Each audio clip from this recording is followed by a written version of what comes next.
Shalom, selamat malam. Bersama saya Yosia Arifin. Renungan pada malam hari ini dari Pendeta Dr. Erastus Sabdono yang berjudul Memberi Diri Dipoles. Seorang pelukis akan berusaha untuk menciptakan karya lukisan seindah-indahnya. Seseorang yang belajar melukis bisa menghabiskan waktu dari pagi hari sampai pagi lagi untuk menghasilkan karya yang memuaskan. Ketika ia menjadi semakin ahli, ia akan berusaha menghasilkan lukisan-lukisan yang dapat dianggap mengagumkan, menakjubkan, serta memiliki nilai komersil yang tinggi. Bagi seorang penyair, ia akan berusaha membuat syair-syair yang indah, membuat puisi dengan diksi yang indah sehingga karyanya dapat diminati, dikagumi, serta memiliki nilai komersial. Kalau seorang teknokrat, teknisi mesin, jika ia menghadapi kesulitan dalam mengoperasikan suatu alat, dia akan berusaha mencari persoalan atau masalah atau alat masalah tersebut untuk menemukan solusinya.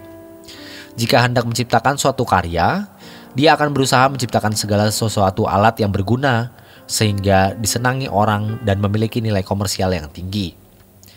Apa bidang yang kita tekuni? Kalau kita seorang ibu rumah tangga, kita berusaha mengurus anak sebaik-baiknya. Membuat rumah bersih sehingga kalau kedatangan tamu, kita tidak merasa malu dengan kondisi rumah yang kotor. Kita juga berharap anak-anak bisa sekolah dan mendapatkan prestasi yang baik.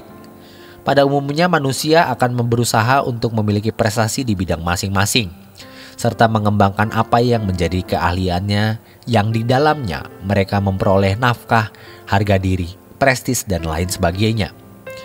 Pasti ada yang dikejar untuk ditingkatkan. Ada upaya-upaya yang dilakukan agar kemampuan kita dalam bidang yang kita tekuni itu bertambah atau meningkat. Namun, mengapa kita tidak mengusahakan hal yang sama dalam persekutuan kita dengan Allah? Kalau ada pernyataan, mengapa aku tidak kunjung menjadi rohani? Pernahkah kita mempersoalkan hal ini dan mencari penyebab mengapa kita tidak kunjung menjadi manusia rohani atau saleh? Mengapa kita tidak menjadi seseorang yang benar-benar berkenan kepada Allah? Apakah kita sudah berkenan di hadapan Allah atau belum? Mengapa kita tidak mempersoalkan hal ini dengan sangat serius? Apa kausalitas dari keadaan kita yang tidak kunjung menjadi orang yang suci, tidak kunjung menjadi orang yang kudus di hadapan Allah? Mengapa kita tidak berjuang untuk meraihnya? Kalau untuk perkara-perkara fana, kita berjuang agar kita bisa berprestasi dan mencapai kesuksesan. Mengapa untuk kekekalan kita tidak berjuang sungguh-sungguh? Di situ akan tampak apakah seseorang menghormati Tuhan atau tidak. Dengan sungguh-sungguh berjuang untuk memperoleh kehidupan yang berkenan di hadapan Allah, bukan berarti kita tidak bertanggung jawab atas hal yang memang menjadi tugas kita.